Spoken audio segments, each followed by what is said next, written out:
तो आज की वीडियो में क्वेश्चन नंबर 29 करेंगे बैंक रिकॉन्सिलिएशन स्टेटमेंट का। इससे पहले अगर हमने और वीडियो नहीं देखी है तो डिस्क्रिप्शन में लिंक मिलेगा, आप जाके देख सकते हैं। तो इसमें लिखा है प्रिपेयर बैंक रिकॉन स्टेटमेंट 31 मार्च 2024 को बनानी है।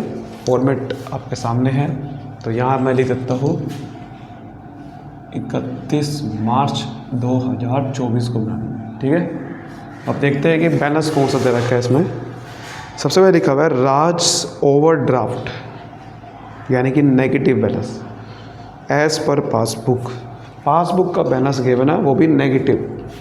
तो यहाँ लिखते हैं ओवरड्राफ्ट एज पर पासबुक, और नेगेटिव में लिखूँगा कि ये ओवरड्राफ्ट है 12,000। ठीक है, अब देखो जो इसमें ऐड करना होगा वो अब ऐड करेंगे, यहाँ पर जो माइनस करना होगा तो माइनस करेंगे। लास्ट में मुझे पता है कि आंसर क्या आएगा। अगर पासबुक से स्टार्ट कर रहे हैं तो आंसर कैश बुक का आएगा, तो नीचे लिखेंगे ओवरड्राफ्ट, क्योंकि यहाँ ओवरड्राफ्ट है तो यहाँ भी हाँ जरूरी नहीं है। कई बार क्या होता है ओवरड्राफ्ट स्टार्ट कर रहे हैं बट पॉजिटिव आ सकता है, तो इसलिए मैं यहाँ पर सीधा लिख देता हूँ बैलेंस, क्योंकि कुछ नहीं पता नीचे कौन सा बैलेंस आ जाए। कैश बुक, पासबुक स्टार्ट करके कैश बुक आएगा, लेकिन 99% चांस है ये डेबिट बैलेंस है, क्योंकि पासबुक में नेगेटिव वाला डेबिट होता है, तो यहाँ क्रेडिट बैलेंस आना चाहिए, उल्टा साइन होता है, बट अभी कुछ नहीं कह सकते। ठीक है ना, चलो क्वेश्चन पढ़ते हैं। पहला कह रहा है 29 मार्च 2024 चेक्स हैड बिन इशूड 70,000। देखो सबसे पहले तो आपको समझना है कि जब भी हम चेक इशू करते हैं, इतने क्वेश्चन कर चुके हो आपको ये इतना पता होगा कि भाई अगर जब भी हम चेक इशू करते हैं तो कैश बुक में माइनस कर देते हैं, क्योंकि पेमेंट है वो। तो एक तरफ मैं लिखता हूँ कैश बुक और एक तरफ लिखता हूँ पासबुक।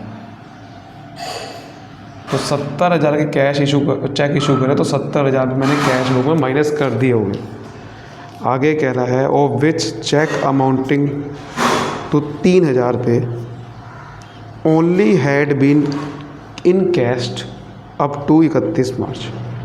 वो कह रहा है कि सिर्फ 3,000 रुपये के चेक ऐसे थे जिनसे पैसा मिला लोगों को, बाकी उसे 1 रुपया नहीं मिला।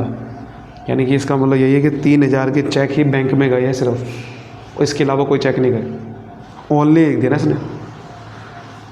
तो अगर 3,000 से ही सिर्फ पैसा मिला है 31 मार्च तक, तो इसका मतलब पासबुक में 3,000 ही माइनस हो रखे होंगे, क्योंकि पासबुक में माइनस किस लिए 3,000 रुपये इसलिए रखो कि बैंक में 3,000 रुपये ही चेक गए, 3,000 रुपये के चेक लोगों से पैसा मिला, 3,000 का ही खाली।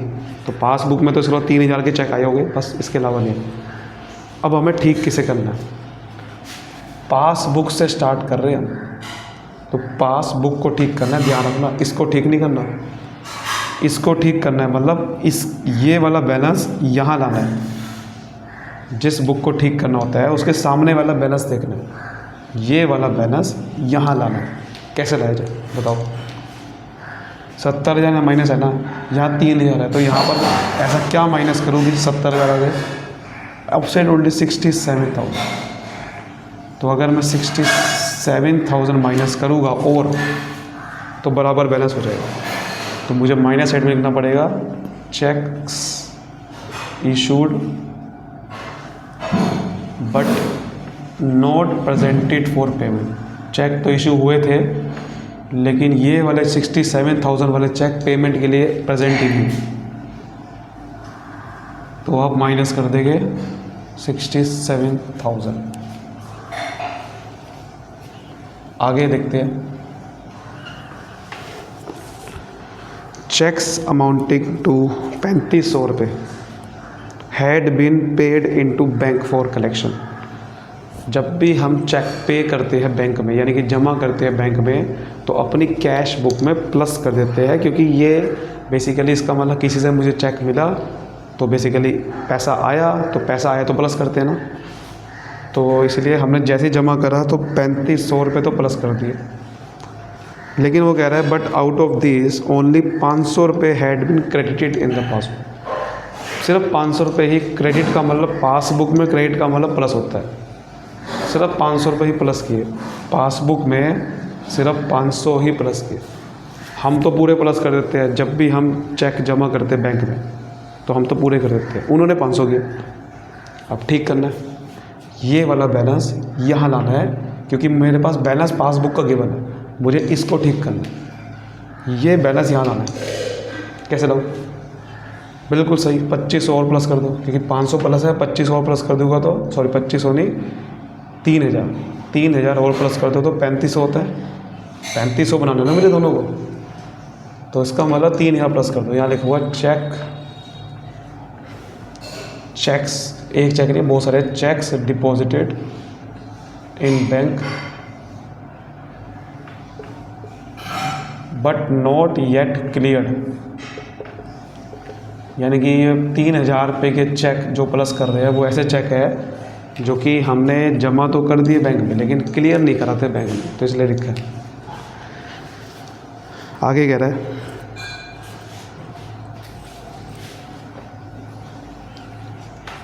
कह रहा है बैंक हैड चार्ज 500 रुपये एज इंटरेस्ट ऑन ओवरड्राफ्ट। आपके अकाउंट से 500 रुपये चार्ज कर लिए, माइनस कर लिए। तो जब भी बैंक माइनस करेगा तो पासबुक में लिख देगा तुरंत 500 रुपये माइनस कर दिए, पासबुक में तुरंत लिख देगा। लेकिन but intimation and the intimation which has been receive on 2 April, उसके बारे में हमें पता चला, उन्होंने बताया 2 अप्रैल को, बट हम तो 31 मार्च को बना रहे हैं। 31 मार्च तक मुझे नहीं पता, इसका मतलब यानी कि मैंने माइनस नहीं करे कैश बुक में। 31 मार्च को पता ही नहीं था, 2 अप्रैल को पता चला वो तो आप ठीक करना है। किसे ठीक करना है? पासबुक को, ध्यान रखना, इसको ठीक नहीं करना, इसको ठीक मतलब सामने वाले बुक का बैलेंस यहाँ लाना है। तो अगर यहाँ 0 है, यहाँ भी 0 बनाना है। कैसे बनाए? यहाँ -500 तो +500 कर दो, इसका मतलब 0 बन गया, सिंपल। तो प्लस करेंगे 500 वहाँ, तो यहाँ पर लिखेंगे यहाँ लिखेंगे bank charge interest on overdraft 500 रुपये। आगे कह रहा है bank passbook shows credit of 1000 रुपये representing 400 paid by debtor and 600 collected directly by the bank of interest on Raj investment. Raj had no knowledge. देखो बड़े ध्यान से समझो बात को, क्या कह रहा है वो कह रहा है कि भाई देखो बैंक पासबुक में क्रेडिट का मतलब पासबुक में क्या है, पहले ये पता होना चाहिए। प्लस पासबुक में क्रेडिट का मतलब प्लस, पासबुक में 1000 रुपये प्लस दिखा रखा है, ये कह रहा है वो पहले वो, तो ठीक है भाई हमने लिख दिया। ये देखो आपको शो नहीं करना एग्ज़ाम में, ये सिर्फ रफ में लिख के दिखाना है, रफ में मतलब कर लेना। कह रहा है कि 1000 रुपये प्लस शो कर रहा है, उसमें 1000 रुपये रिप्रेजेंट क्या कर रहा है, उसमें कह रहा है कि 400 रुपये तो वो पैसा है जो कि डेटर से मिला। 1000 रुपये जो प्लस दिखा रहा है उसमें से 400 रुपये तो डेटर से मिला और 600 रुपये आपका कह रहा है कि एक बैंक वालों ने इंटरेस्ट कलेक्ट किया, जो कि कोई राज ने इन्वेस्टमेंट करी, यानी कि हमने कहीं पे इन्वेस्टमेंट कर रखी थी, हमने बैंक वालों को कहा था कि जो इंटरेस्ट मिलेगा आप ले लेना। तो 600 रुपये का उन्होंने इंटरेस्ट लिया, इंटरेस्ट कलेक्ट किया, ये इंटरेस्ट की पेमेंट है, मतलब इंटरेस्ट इनकम है, और 400 रुपये डेटर से पैसा मिला। इस हिसाब से आपके पासबुक में 1000 रुपये प्लस हो रखा है, ये वो कह रहा था बस। और राज को नॉलेज नहीं है इसके बारे में, ये लास्ट में लिख दिया ना, यानी कि राज को नॉलेज नहीं है, तो इसका मतलब कैश बुक में राज ने लिखा ही नहीं। राज ओनर है ना, मालिक है वो, तो कैश बुक में लिखा ही नहीं क्योंकि नॉलेज ही नहीं उसे, तो उसने तो 1000 प्लस किया नहीं। अब क्या करें? अब आप कहोगे अब प्लस करेंगे, नहीं भैया मैं इसको ठीक कर रहा हूँ, इसको नहीं, यहाँ ना प्लस कर देना। मेरे पास कैश बुक का बैलेंस थोड़ी पता है, मुझे पासबुक का बैलेंस पता है, मुझे पासबुक में प्लस माइनस करना, यहाँ नहीं। यानी कि मुझे अगर यहाँ 0 है तो यहाँ 0 बनाना पड़ेगा बैलेंस, या आपने जो 400 से प्लस कर रखे हैं ना, ये माइनस करना पड़ेगा इसका मतलब, और 600 प्लस कर रखे हैं यही माइनस करना पड़ेगा, तभी तो 0 बैलेंस बनेगा। तो ये करना है, तो माइनस करो यहाँ पर कि डायरेक्टली डिपॉजिटेड बाय डेटर, अलग अलग लिखूँगा मैं तब सही रहेगा। डायरेक्टली डिपॉजिट बाय डेटर इन बैंक, कितना माइनस करना पड़ेगा? 400 रुपये, ठीक है ना, क्योंकि यहाँ प्लस है ही नहीं तो यहाँ भी माइनस करना पड़ेगा। Interest on investment collected by bank, interest collect करा बैंक ने वो भी माइनस करना पड़ेगा, ठीक है। आगे कह रहा है चेक 200 रुपये का has been debited in the bank column of cash book. अब कैश बुक में डेबिट का मतलब प्लस होता है, पासबुक में क्रेडिट का मतलब प्लस होता है, लेकिन कैश बुक में डेबिट का मतलब प्लस होता है। तो वो कह रहा है कि 200 रुपये का चेक हमने बैंक के कॉलम में कैश बुक में प्लस कर दिया था, ठीक है।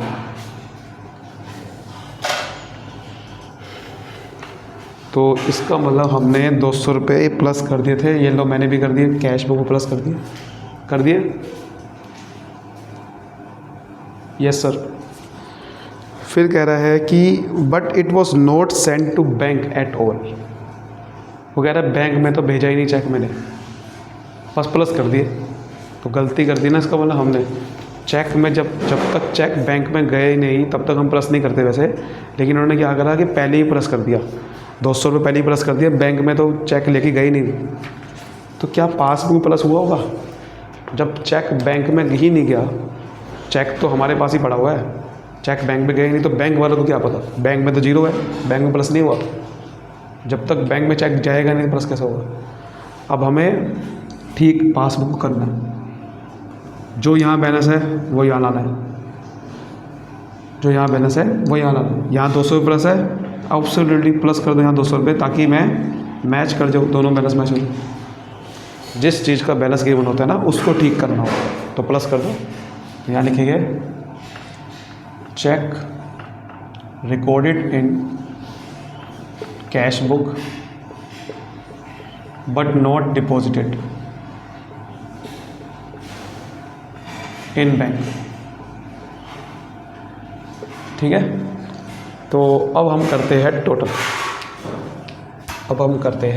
टोटल, तो पहले करेंगे बड़ी साइड का टोटल, ठीक है। बड़ी साइड कौन सी आ रही है? यही आ रही है, साफ दिख रहा है, यही आ रही है, यही साइड बड़ी आ रही है। तो 67 और 12 कितना होता है? 67 और 12 होता है हमारा 79, तो 80,000 टोटल आ रहा है। यही टोटल यहाँ आना चाहिए। अब इसको इसमें से माइनस कर देते हैं, तो 77,